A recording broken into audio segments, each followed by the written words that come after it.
नमस्कार, India daily live में स्वागत है आपका। मैं हूं आपके साथ अभितोष सिंह और आप देख रहे हैं माहौल तगड़ा है।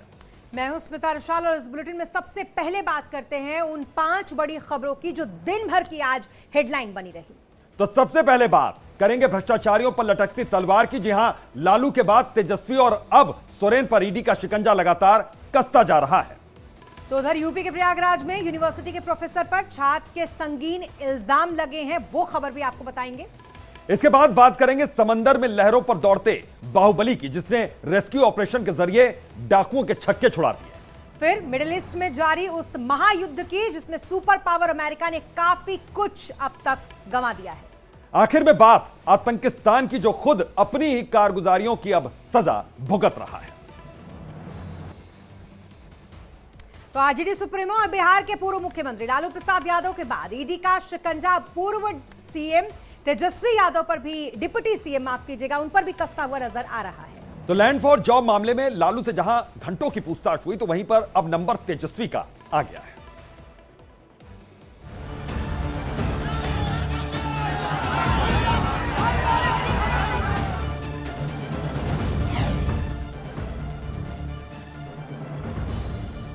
लैंड फॉर जॉब घोटाले में बिहार के पूर्व मुख्यमंत्री लालू प्रसाद यादव से ईडी ने पूछताछ की थी।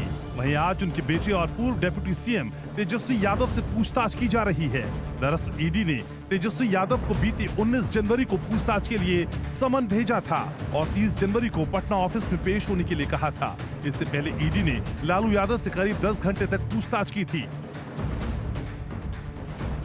ईडी के सवाल तेजस्वी देंगे जवाब। ऐसी कौन कौन सी प्रॉपर्टी है जो आपके नाबालिग रहते आपके नाम पर थी?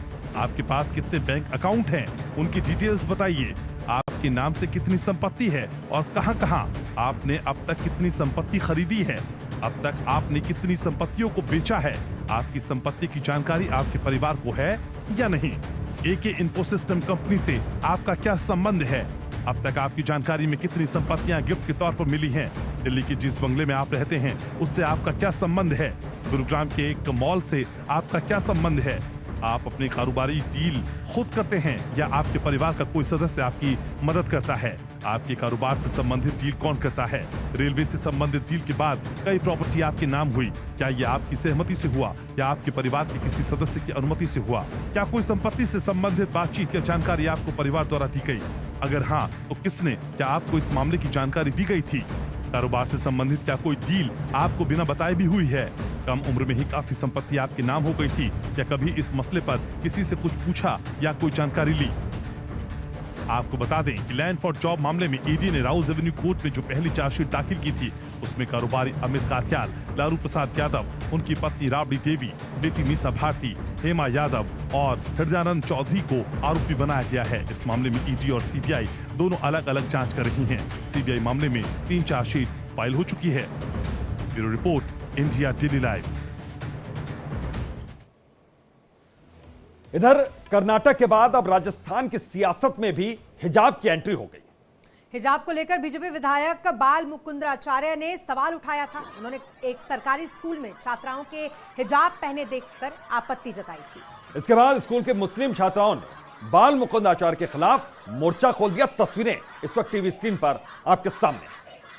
अपनी नाराजगी जाहिर करते हुए मुस्लिम छात्राओं ने प्रदर्शन यहां पर किया है। छात्राओं ने सुभाष चौक थाने का घेराव कर नारेबाजी भी की और बीजेपी विधायक बाल मुकुंद पर कार्रवाई की मांग की। इस दौरान बड़ी संख्या में उनके परिजन, छात्राओं के और मुस्लिम समुदाय के अन्य लोग भी मौके पर पहुंच गए। आखिर में मौके पर पहुंची पुलिस ने किसी तरीके से छात्राओं को यहां पर समझा बुझाकर शांत करवाया और ये मामला फिलहाल काफी सुर्खियों में बना हुआ है। मैंने विद्यालय की प्रिंसिपल महोदय सबसे पूछा गया था कि मैडम 2 प्रकार की ड्रेस कोड है क्या अपने यहाँ? तो उस विषय पे मैंने जानकारी लेनी चाहिए थी कि जो 2 साल 3 साल या 5 साल की 8 साल की या 10वीं की 8वीं की सभी बच्चियाँ या तो हिजाब में थी या बुरके में थी। जब स्कूल का ड्रेस कोड बना हुआ है, ड्रेस दिया जाता है और बच्चियों को आपत्ति भी नहीं है, खाली गाइड करना उन्हें। मेरा सवाल बिल्कुल वाजिब है। जब स्कूल सरकारी विद्यालय का अपना एक ड्रेस कोड बना हुआ है, नियम बना हुआ है, उस अनुरूप सारा अध्ययन हो रहा है और वहाँ पर इस प्रकार का वातावरण जो बना रखा था, तो वो थोड़ा सा विचारणीय है। और अब सीधे आपको लिए चलते हैं, दिल्ली के सीएम अरविंद केजरीवाल इस वक्त प्रेस कॉन्फ्रेंस कर रहे हैं, सुनवाते हैं क्या कुछ कह रहे हैं। को कितने वोट मिले सब कुछ दिखाया जाता है और सारी पार्टियों के एजेंट बाकायदा अच्छे से देखते हैं। यहां भी प्रोसीजर ये था, कानून में ये था कि हर पार्टी का एजेंट वहां बैठेगा और पार्टी का एजेंट को, जैसे दिल्ली में भी एमसीडी के चुनाव हुए, एमसीडी के मेयर का चुनाव हुआ, वो भी बैलेट पेपर से होता है, तो वो सारे एजेंट बैठते हैं, एक एक वोट बाकायदा सभी एजेंट्स को दिखाए जाते हैं। अगर किसी एजेंट को कोई आपत्ति करनी हो, भाई ये वोट इनवैलिड है, तो वो सबको दिखाया जाता है। अगर कोई एजेंट कहता है ये वोट इनवैलिड है, सबको दिखाया जाता है, सब उस पर अपने अपने तर्क देते हैं और प्रिसाइडिंग ऑफिसर अपनी उस पर रूलिंग देता है। एक तरह से क्वासी जुडिशियल वो करता है कि उस पर रूलिंग देता है। इन महाशय ने, जो इनके पदाधिकारी बीजेपी के आदमी थे, प्रिसाइडिंग ऑफिसर थे, इन्होंने आज किसी एजेंट को अपने पास नहीं आने दिया। इन्होंने सारे एजेंट्स को दूर धकेल दिया और खुद ही सारी वोट लेके बैठ गए और बाकायदा कैमरे के अंदर दिखाई दे रहा है कि किस तरह से वोट, जो हमारे वोट थे उनके ऊपर वो टिक मार्क करके उसको इनवैलिड, मतलब 2 टिक मार्क लग गए तो ये वोट इनवैलिड हो जाएगा। वो टिक मार्क करके इनवैलिड करते जा रहे हैं और फिर नीचे साइन कर रहे हैं। कुछ वोट पे मात्र साइन कर रहे हैं और कुछ वोट पे एक टिक मार्क और लगा रहे हैं। वो साफ साफ वीडियो में दिखाई दे रहा है। तो 36 वोट पड़ने थे, 36 में 16 इनके थे, 20 हमारे थे, 16 इनके पड़ गए, 16 इनके पक्ष में पड़े। 20 में से 8 वोट जो हमारे थे वो 8 वोट इन्होंने कैंसिल कर दिए, इनवैलिड डिक्लेयर कर दिए। यानी कि 36 में से 8 वोट मतलब 25% वोट इनवैलिड डिक्लेयर कर दिए। ये कौन सा चुनाव हुआ?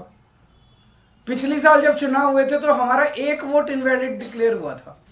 तो ऐसा तो नहीं कि हमारे वालों को वोट डालना नहीं आता, वोट तो डालना आता है। पिछली बार भी डाला था, इस बार भी डाला है। इस बार कैसे ऐसा हो गया कि सारे वोट डालना भूल गए हमारे वाले, सारे वोट इनवैलिड हो गए? तो पहले से सोच के आए थे कि इनको गुंडागर्दी मचानी है। किस्मत अच्छी थी कि कैमरे के अंदर सब कुछ पकड़ा गया। बड़ी इंटरेस्टिंग चीज है कि चुनाव के पहले कल ऑर्डर जारी करके चंडीगढ़ एडमिनिस्ट्रेशन ने मीडिया की एंट्री बैन कर दी। तो इसका मतलब नीयत तो शुरू से ही खराब थी, प्लान तो, षड्यंत्र तो पहले से ही बना रखा था इन लोगों ने कि गड़बड़ करनी है। इतने बड़े स्तर के ऊपर चंडीगढ़ के मेयर के चुनाव के लिए आज तक कभी भी इतनी वोट इनवैलिड नहीं डिक्लेयर की गई। 36 में से 8 वोट इनवैलिड मतलब 25% वोट। अगर इनसे 36 वोट काउंट करने में इतनी बड़ी धांधली कर रहे हैं, देश का जब बड़ा चुनाव होगा उसमें तो 90 करोड़ वोट पड़ते हैं, उसमें तो पता नहीं किस लेवल की धांधली करते हैं ये लोग। और 25% के अगर उस चुनाव में तो 5-6% की भी वोट अगर इधर उधर हो जाए तो सब। तो आज का चुनाव ये दिखाता है कि किस तरह से ये जीतने के लिए, सत्ता पाने के लिए किसी भी हद तक जा सकते हैं। बड़े चुनाव में लोग तो कह रहे हैं ईवीएम तो होगा ही होगा गड़बड़। मुझे लगता है ये कुछ भी करते होंगे, वोटर लिस्ट ये फर्जीवाड़ा करते हैं, फर्जी वोट डलवाते होंगे, ये ईवीएम करवाते होंगे, सब कुछ करते होंगे जीतने के लिए। और मैं ये सोच रहा था कि अगर भगवान की दया से उसके बावजूद भी अगर ये नहीं जीते और हार गए तो ये ट्रंप की तरह कुर्सी नहीं छोड़ेंगे। फिर ये मतलब उस दिन कुर्सी से चिपके रहेंगे, चाहे मार्शल लॉ लागू करना पड़े देश में, ये कुर्सी नहीं छोड़ने वाले। तो ये देश के लिए जो आज दिखा, पूरे देश के अंदर, पूरे देश ने देखा, सारे मीडिया ने चलाया, ये बहुत खतरनाक है। और हम सब लोगों को, जो लोग इस देश से प्यार करते हैं, हम सब लोगों को इसका पुरजोर विरोध करना है और इन सब को रोकना है। आपने ये कहा, कोर्ट आप लोग जा रहे हैं, ऐलान किया आम आदमी पार्टी ने, अंत में आपने ये कहा कि कुर्सी से चिपके रहेंगे। पिछले दिनों मल्लिकार्जुन खड़गे ने भी इसी तरह का बयान दिया था कि ये आखिरी वोटिंग चुनाव है और उसके बाद प्रेसिडेंशियल इलेक्शन हो जाएगा बाकी कंट्रीज की तरह। तो ये आप मान के चल रहे हैं कि ऐसा होगा या फिर आप लोग? ये सारे जो आसार दिखाई दे रहे हैं ये इसी तरफ इंगित करते हैं कि बहुत बड़े स्केल के ऊपर कुछ तो गड़बड़ है। अगर एक 10 बाई 10 किलोमीटर का छोटा सा शहर चंडीगढ़, उस चंडीगढ़ के छोटे से शहर के अंदर एक छोटे से मेयर का चुनाव, उसके अंदर अगर ये इस किस्म तक, इस हद तक नहीं गिर सकते हैं, तो बड़े चुनाव के लिए तो किसी भी हद तक जा सकते हैं ये लोग।